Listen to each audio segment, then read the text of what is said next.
Come to me on the water. Matthew chapter 14, verses 22 to 33. The story about Jesus and Peter walking on the water is a vivid lesson about the role of faith in being a disciple of Christ. This very unusual incident is spoken of in 3 Gospels. We read about it in Matthew, in Mark, and also in John. Each evangelist tells the story from his own perspective. When we put them all together, we have a fairly good idea of what the disciples experienced on the Lake of Galilee on that day. Let's read from Matthew's perspective in Matthew chapter 14, verses 22 to 33. Immediately, Jesus made his disciples get into the boat and go before him to the other side, while he sent the multitudes away. And when he had sent the multitudes away, he went up on the mountain by himself to pray. Now, when evening came, he was alone there. But the boat was now in the middle of the sea, tossed by the waves, for the wind was contrary. Now, in the 4th watch of the night, Jesus went to them, walking on the sea. And when the disciples saw him walking on the sea, they were troubled, saying, "It's a ghost," and they cried out for fear. But immediately Jesus spoke to them, saying, "Be of good cheer, it is I, do not be afraid." And Peter answered him and said, "Lord, if it is you, command me to come to you on the water." So he said, "Come." And when Peter had come down out of the boat, he walked on the water to go to Jesus. But when he saw that the wind was boisterous, he was afraid. And beginning to sink, he cried out, saying, "Lord, save me."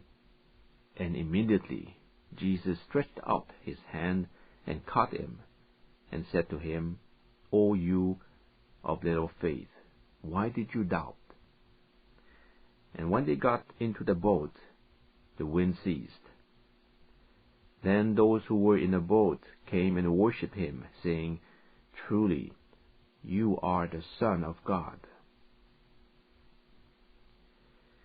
If you look at the map, you will see that the Lake of Galilee is shaped like a pear, with a narrow end pointing south. It is about 20 kilometers long and 13 kilometers wide at the point of greatest breadth. The east side of the lake is characterized by a wall of sharply raised hills. It was on that side that the feeding of the 5,000 took place, a miracle that is closely linked with our passage. We are told in verse 22 that immediately, that is, immediately after the feeding of the 5,000, Jesus made his disciples get into the boat and go before him to the other side, while he sent the multitudes away.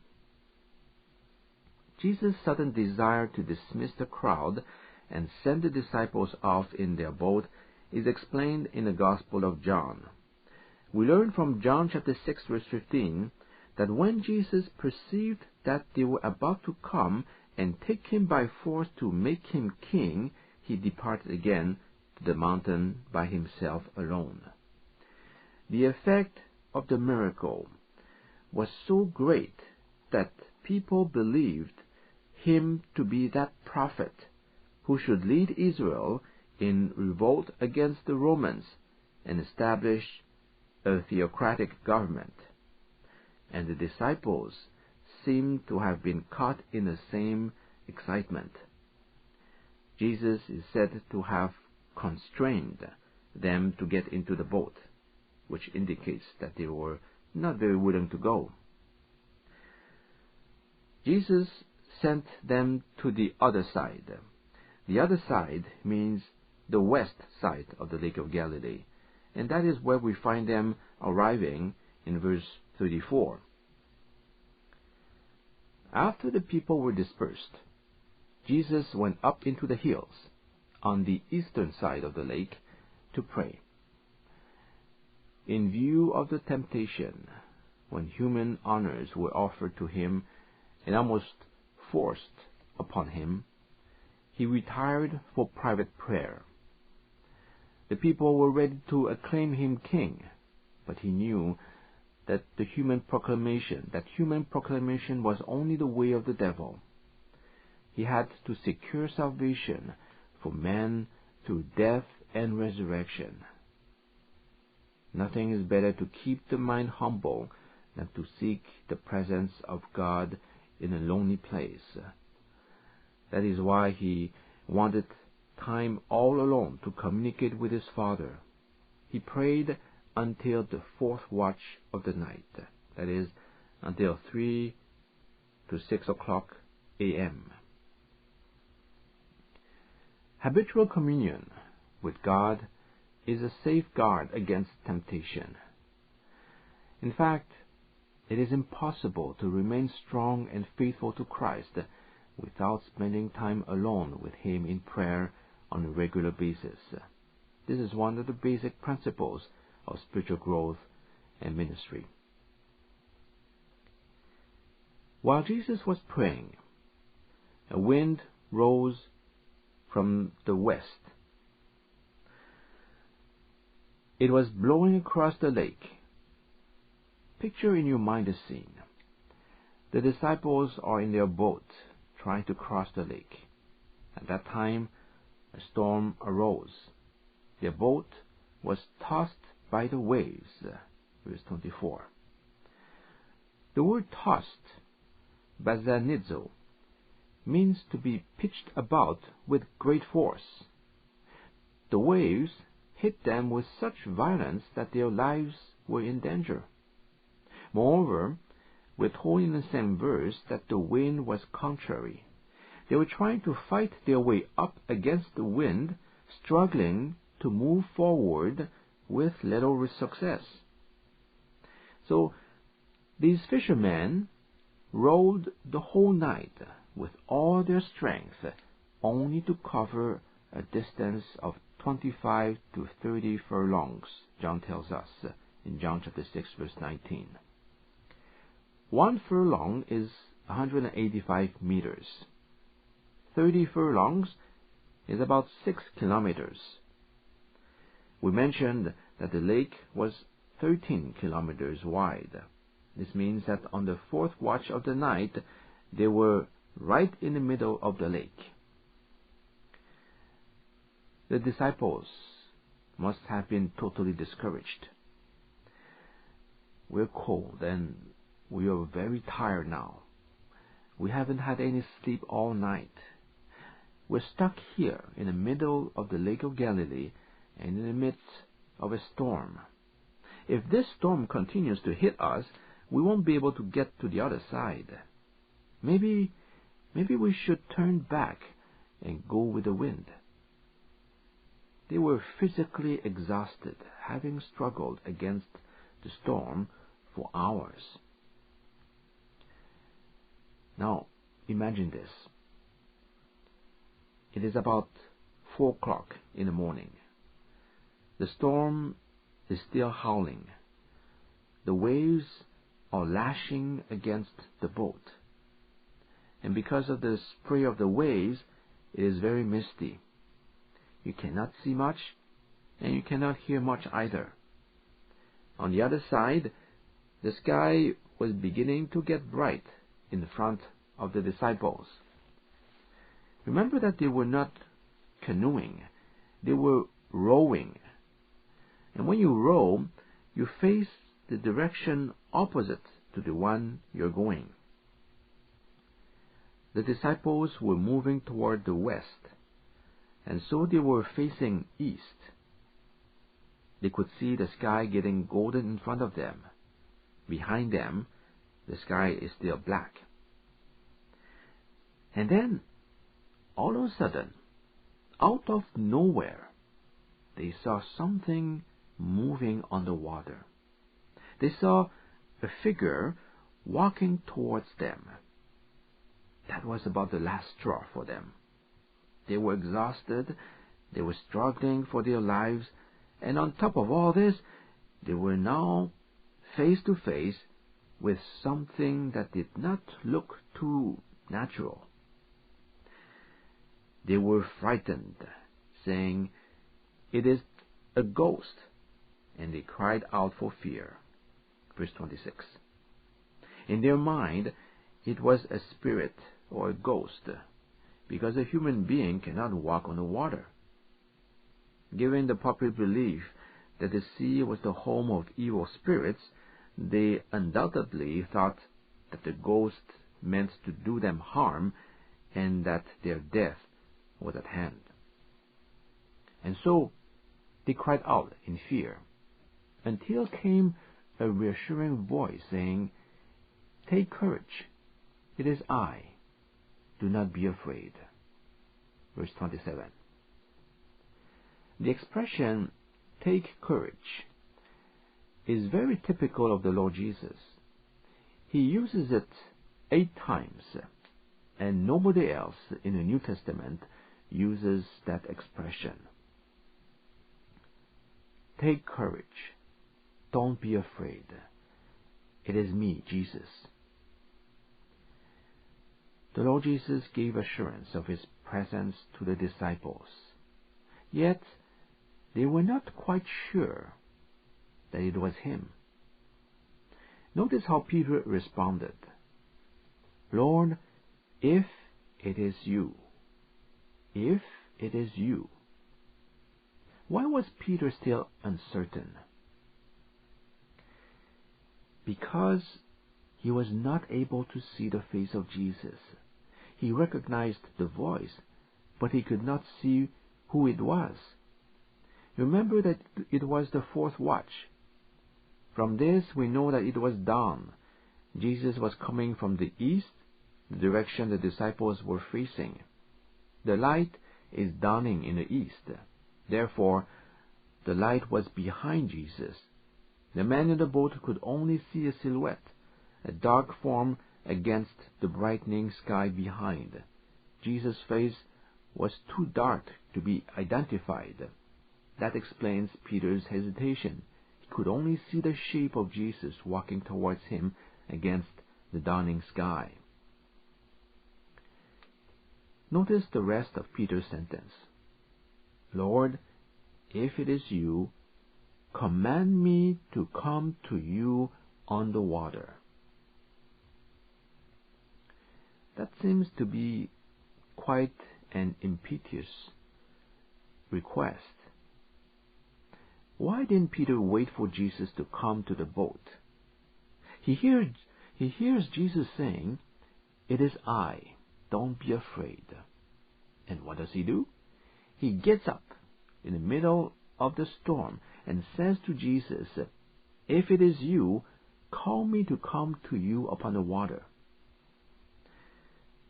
Why did he have to walk out to Jesus? We know Peter's impulsive character. Was he just being too impatient? Not at all. Here we need to look at the other accounts.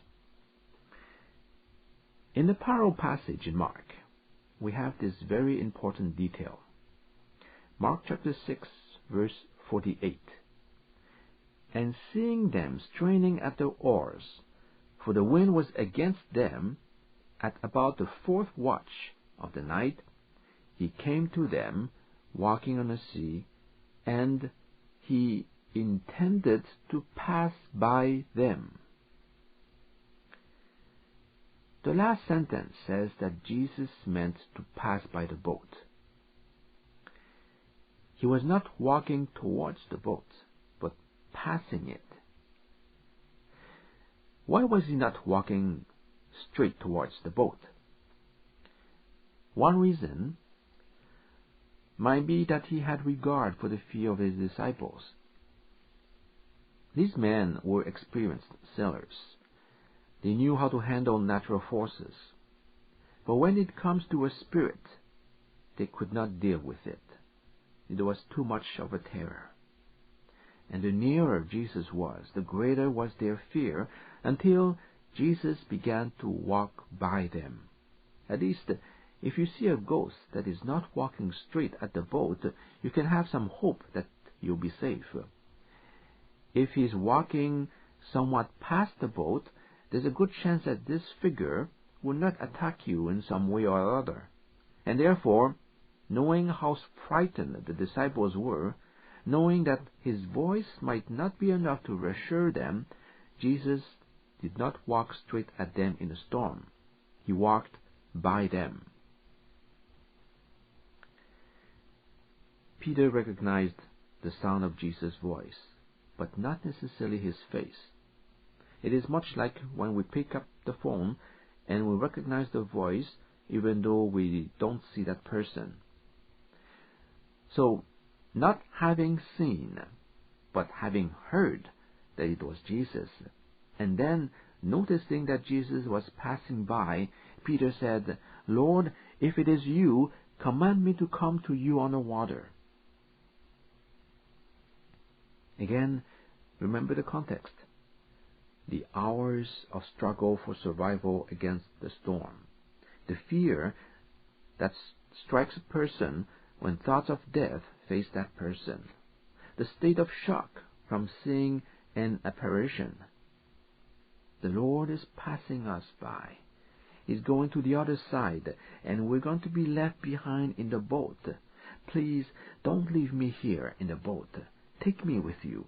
Command me to walk to you. Save me out of this danger.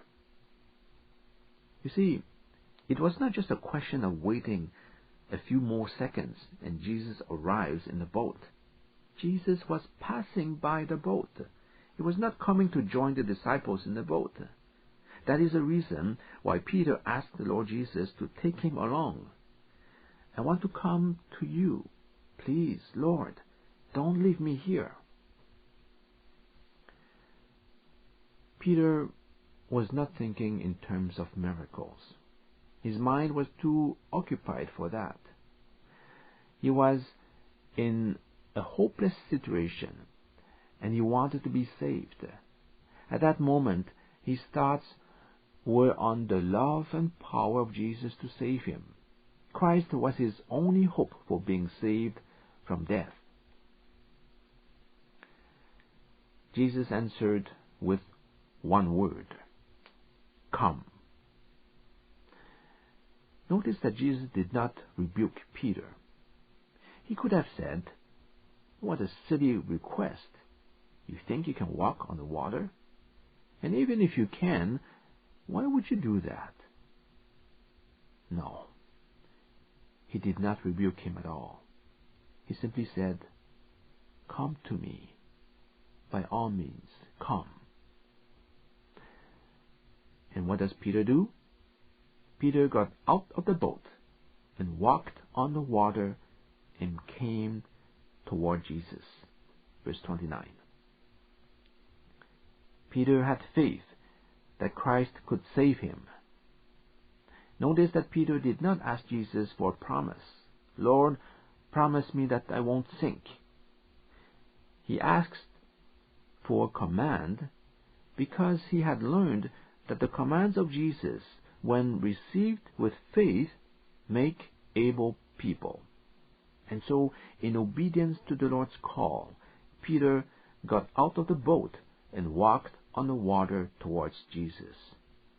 This is an amazing lesson about faith. At your word, "Lord, I come." We can do that which is naturally impossible if we have divine authorization and the faith to take the Lord at His word. Having walked some distance, Peter started to think of the storm. He could feel the wind and the waves. With his 2 feet on the water, he was trying to keep his balance. The lake was still holding him up, and suddenly he felt uncertain about the whole situation. What am I doing here? What did I get myself into? Once again, he became filled with fear. But seeing the wind, we read in verse 30, he became afraid. Fear and faith do not go together. Peter had his eyes on Jesus. He believed that Jesus had the power to save him. But then he got distracted by the fierce wind. It was when he turned his attention away from Christ to the circumstances that his faith began to weaken. His mistake was to allow the material facts, that is the wind, to weigh more heavily than the power of Jesus. Hence, he became afraid. Notice what happens now. As he began to be afraid, listen to these incredible words. He was beginning to sink. Have you ever seen somebody beginning to sink? The moment you step into the water, you don't begin to sink. You just disappear into the water. But here, Peter had time to say 3 words. Lord, save me. Verse 30. Actually, the Lord gave him the time to say those words. He let him begin to sink. This means that even as Peter was sinking, Jesus was still holding him up. If Jesus had let him go at that time, he would have sunk outright, perhaps to the bottom of the lake. Jesus let him learn a lesson of faith. And once more, Peter turns to the Lord. Once more, he cries out to him, Lord, save me. Jesus responded to his desperate cry immediately by stretching out his hand to Peter and lifting him up again. And then what did he do? Did he carry Peter in his arms to the boat? Not at all. It seems that he made him walk back again so that he may complete the lesson of faith. He set him on his feet upon the water and enabled him to walk with him to the boat. Imagine the sight. Jesus and Peter walking side by side upon the lake until they got into the boat. Verse 32. This passage is really a lesson, a wonderful lesson about faith. And I would like to conclude by bringing out to you 5 points concerning the Christian faith. Firstly, faith comes by hearing. At first, Peter did not see Jesus clearly. He was not fully assured. Paul writes in Romans chapter 10, verse 17, faith comes from hearing, and hearing by the word of Christ. When you hear the word of Christ preached, you recognize the voice of Jesus speaking to you. You recognize that these are the words of truth that can destroy the power of sin in this world. Faith then grows. Not only do you hear him, you will see him. When Jesus got into the boat, those who were in the boat came to worship him, saying, truly, you are the Son of God. Verse 33. Now we know, our eyes have seen, you are certainly God's Son. Faith, after being exercised and tested, gets to greater degrees of strength. Secondly, by responding to Jesus, you begin to see how wonderful He is, and He becomes more and more precious to you.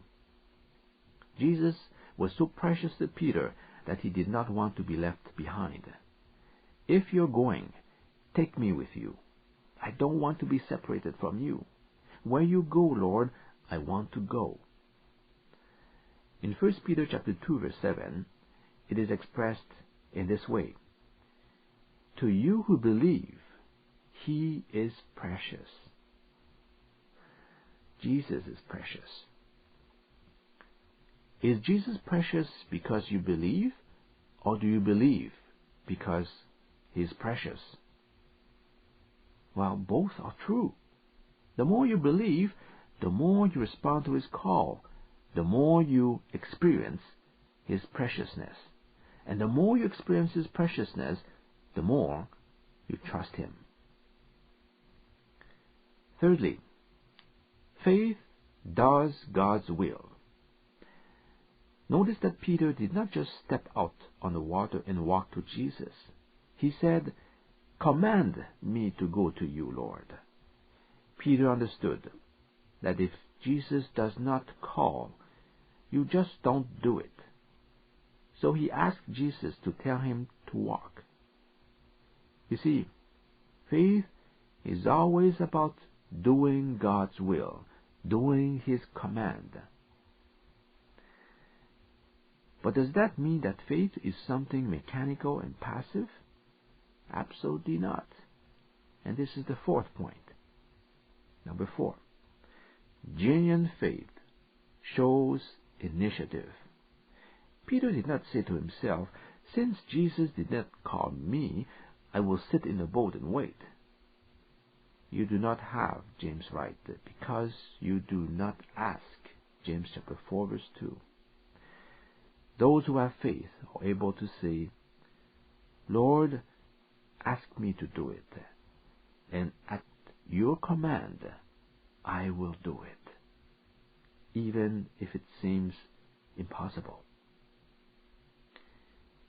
Fifthly, faith involves commitment. Put yourself in Peter's shoes and imagine the level of commitment that you need to have in order to step out of your boat in the midst of a storm and believe that the water can hold you up. It requires a total commitment on your part.